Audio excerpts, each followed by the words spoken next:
Hello guys, welcome back to this channel. In today's video, I'm going to show you how you can remove Capcut ID from your project. Okay, let's get into it guys. Here I have created a project in my Capcut mobile application, and as you can see, after we create a project in Capcut, we will get this Capcut ID at the end of our video. And if we want to remove it, we just need to click on the ending and then select delete. And now as you can see that the Capcut ID has been removed from my project.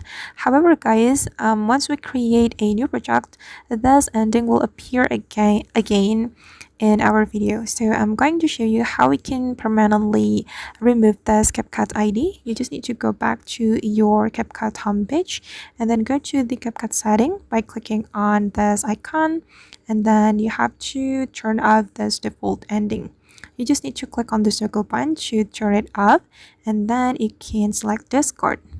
And right after you turn off this feature, the Capcut ID or Capcut ending won't appear in your project. Alright guys, and that's how we can remove Capcut ID from our project. I hope this video will be useful for you. Thank you so much for watching and see you in the next video.